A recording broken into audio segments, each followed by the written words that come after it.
number of times I lost hope. And that's where I came to a point where I had to look away from hope and more towards submission. Today on Christian World News, our interview with Pastor Andrew Brunson. He talks about his time in a Turkish prison cell, his prayer with President Trump in the Oval Office, and what he learned about God through this whole ordeal.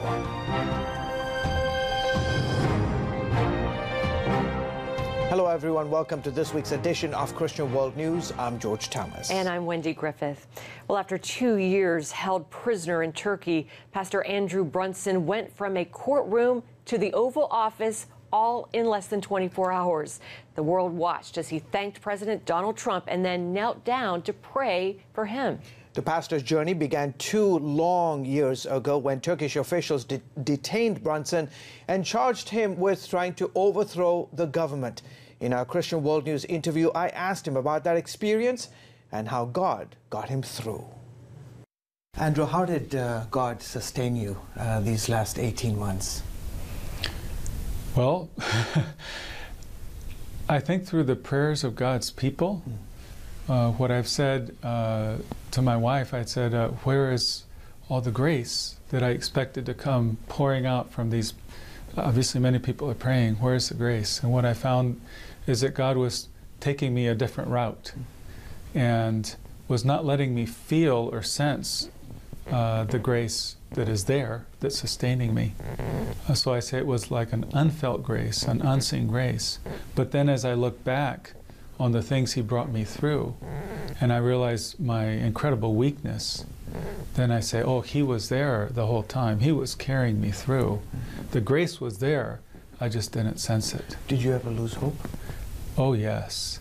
Especially the first year. I was really broken. A number of times I lost hope. And that's where I came to a point where I had to look away from hope and more towards submission.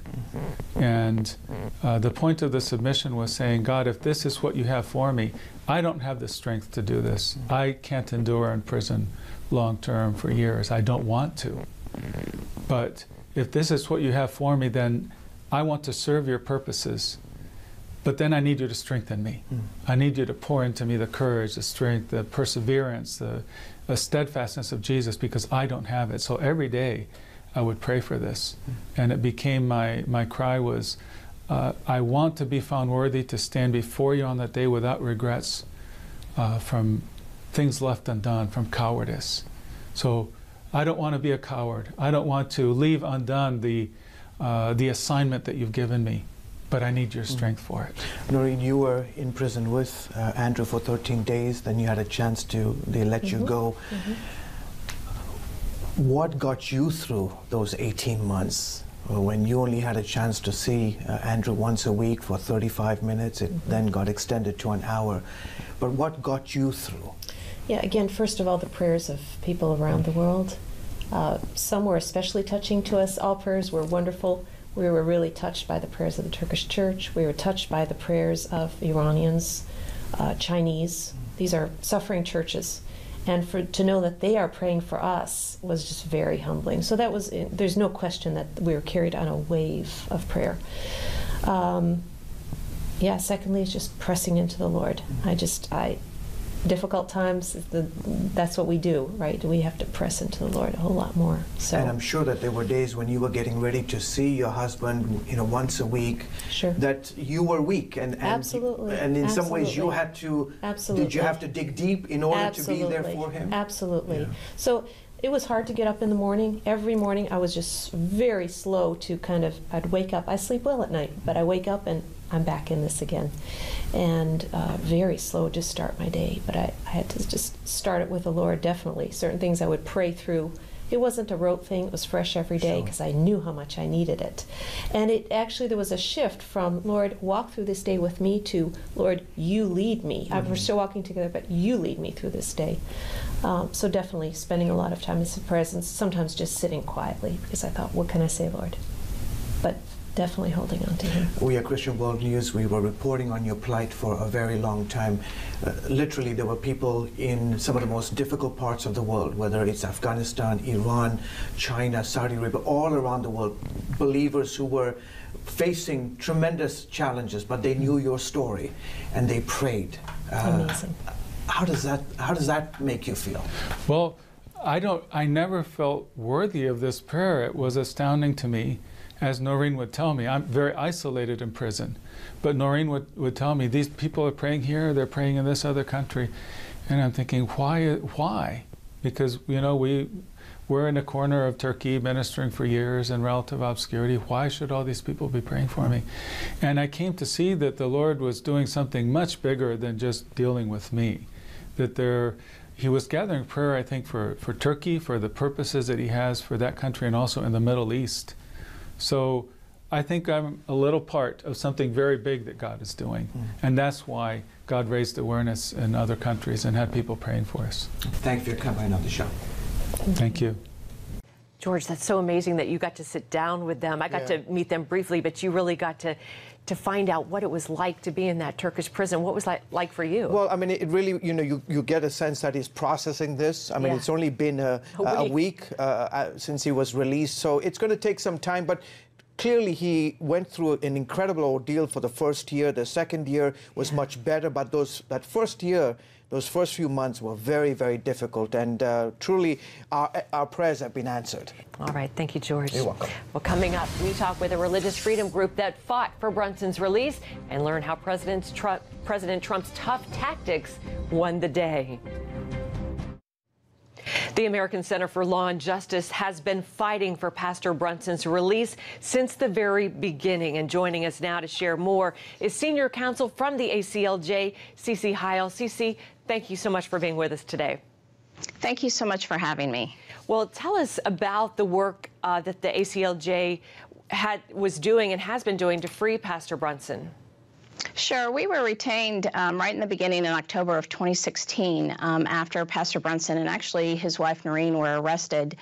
And so we have been working with the Turkish attorney there on the ground, as well as with the United States administration, and then through international bodies like the United Nations. Yeah, talk about the difference that the Trump administration made in his release. Yeah, it's always critical to get the administration, especially the State Department, on board in these cases. It is an absolute gift to have the president or the vice president engage. And so it was wonderful on this case with Pastor Brunson that President Trump was engaged, Vice President Pence was engaged, Secretary Pompeo, the entire State Department, the embassy. We just had full engagement from the administration, and then we had great help from Congress, both houses, and bipartisan support. So the United States was just a big advocate in getting Pastor Brunson out. Have you ever seen an administration stand up like this in a situation like this, Cece? Never. It's really unprecedented. This amount of engagement, you know, was amazing to us. We've just never seen that. Usually we're pushing and pushing and, you know, asking and asking, and they were there every step of the way and helped us every single step of the way. So really unprecedented help. Well, we were very fortunate to have Pastor Brunson and his wife in our studios today. And he was basically saying, a week ago today, I was standing in a Turkish courtroom, not knowing my fate, not knowing if I was going to receive several life sentences. And literally, they were shocked. Were you guys also shocked a week ago when he was set free instead of getting a sentence? Yeah, you know, I've lived this case, and so every trial date, which there were 4, I would, of course, stay up all night because, you know, it was Turkish time, and just get updates and follow it. And every single trial, we had hope that, you know, he might be released. This one was very much different, especially when I started getting reports from the morning session. All of the witnesses were basically exonerating Pastor Brunson, and those were witnesses put on by the prosecution.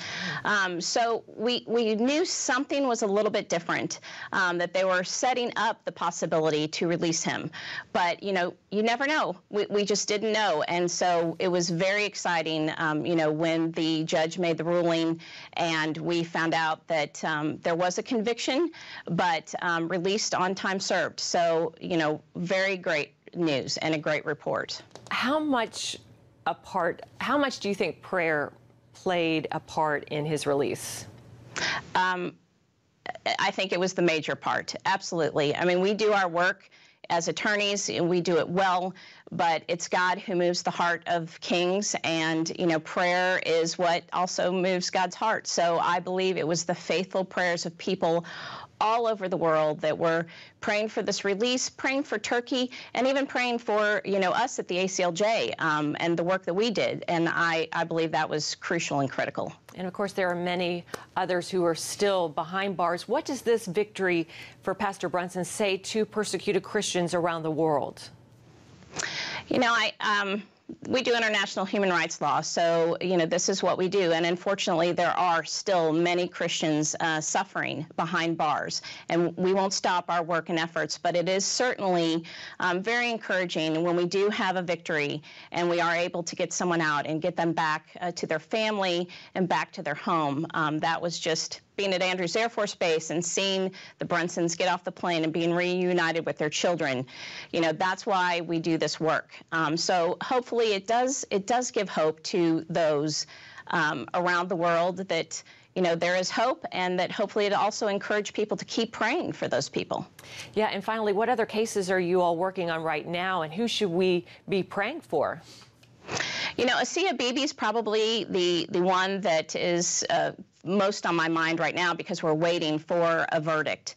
And she has suffered a long time, but there are several others that you know, just, and in China, I know that that's an area that we are working in, because it seems like more and more every day people are being arrested for their faith in China. So I think just, you know, keep every persecuted Christian in your prayers, and hopefully, you know, we'll be able to effectuate some change and get them released. Well, it's a happy day for the Brunsons, ACLJ, and for all of us who've been praying for so long for his release. And job well done, CeCe Heil. Thanks so much for joining us today. Thank you so much for having me, and thank you for keeping this case in the news. That helps very much, too. Absolutely. Our pleasure. Coming up, we bring you more news of the church around the world, including a doctor who left his lucrative career in America to help the poorest of the poor in Africa. South Korean President Moon Jae-in hand-delivered a special invitation to Pope Francis this week. In a visit to the Vatican, Moon gave the pontiff a personal invitation from North Korea's Kim Jong-un to visit his country. Christianity is outlawed in North Korea, and believers face prison and even death for practicing their faith. David Curry of Open Doors says the Pope should accept Kim's invitation and encourage him to loosen restrictions on the church. Curry writes, "Respectfully, I say to Pope Francis, go, and go boldly. Do not let this rare moment pass." Apartheid ended in South Africa more than 20 years ago, but racial tensions are still very high. That, along with reports of rampant corruption and high crime, some wonder if South Africa is headed for civil war. That's why evangelist Angus Buchan is calling Christians together to pray for South Africa in an event called It's Time, Pretoria. Our nation is on a knife edge. We are possibly facing a potential civil war. And that's why the nation is coming together in one place at one time to ask the Lord Jesus Christ, 2 Chronicles 7:14, to intervene on our behalf. Organizers say they expect around 5 million people to attend the prayer meeting. Well, in 2010, Eric Hansen gave up a lucrative medical career in America. He packed his bags and moved his wife and 4 children 8,000 miles from his home in South Texas. That's right. Now they live in a remote part of Africa where he serves as a Christian missionary doctor. I went to Kenya to hear about this inspiring story. Pada siku mbili tutampira, okay? Sawa.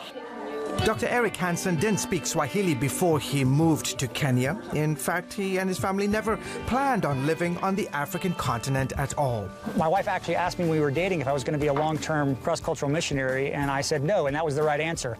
So it was a little bit of a bait and switch. What brought us here 7 years ago was really God changing our heart.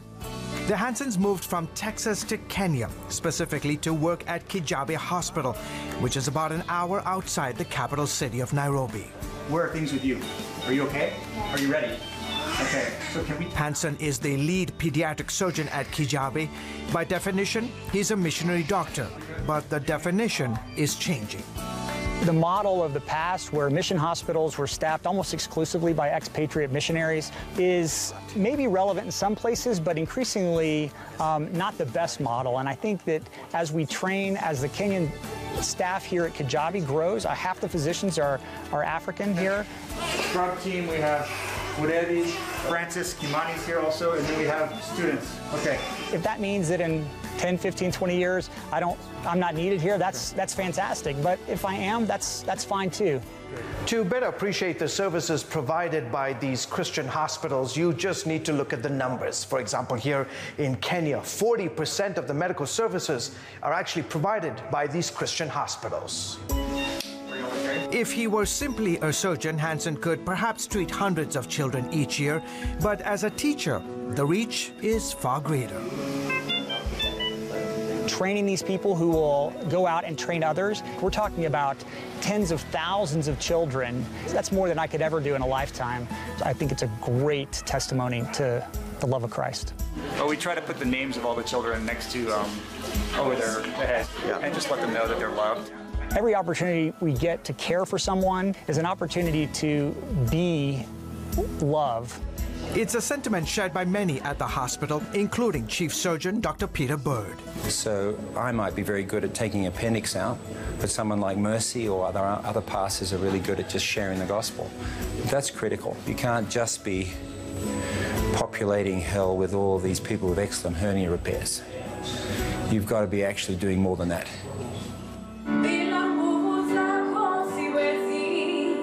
Twice each day, doctors, staff, and patients have the opportunity to attend services at the campus chapel. Because of what he did about 2,000 years ago, he's still speaking life to each and every one of us. Still, the challenges here can be great.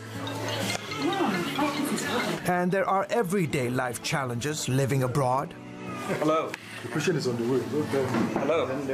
You know, we don't always have running water. That can be frustrating. Electricity is generally reliable. Murevi. Hey, good morning. What? Do you know where the sugar is? I put it over by the coffee machine, I thought. Yeah. There are days I think I could pack up and we could live a different life somewhere else.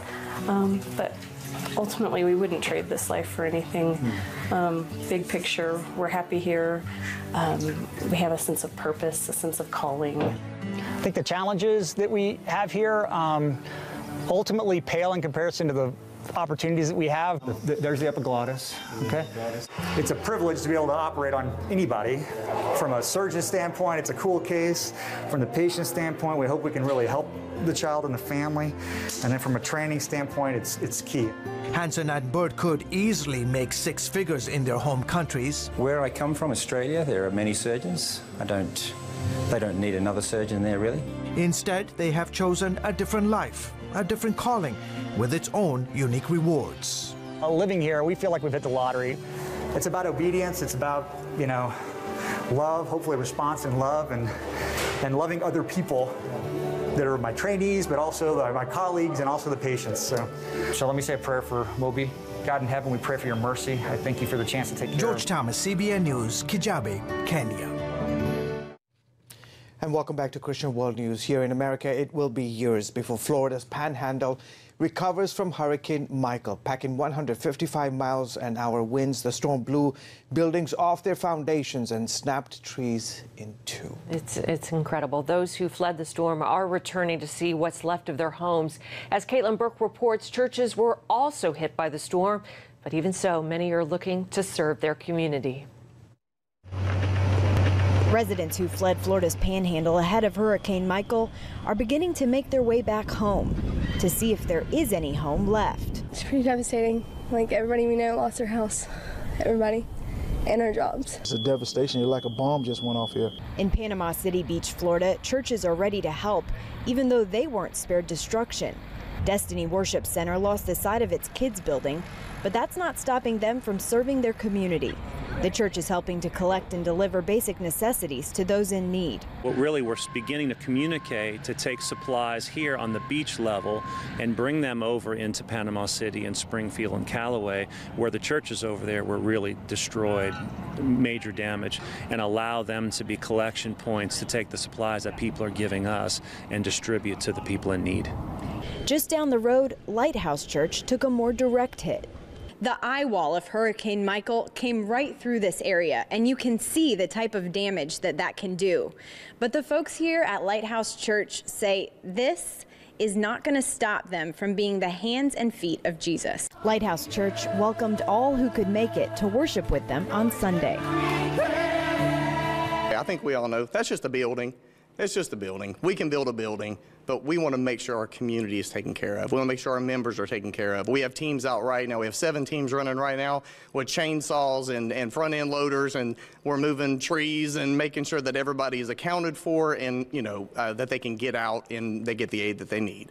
Pastor Cole says that by meeting the basic needs of his community, he's able to pursue them for Christ. I can tell you I love you all day long, or I can show you that I love you. So our neighbors, if they've ever wondered if we loved them, they're about to find out for sure when they see one of these Dream Team t-shirts on. We also found Mercy Chefs in Panama City Beach. This ministry can serve up to 18,000 meals a day to victims, volunteers, and first responders. We'll be able to stand up 3 separate locations around Florida and Georgia as needed.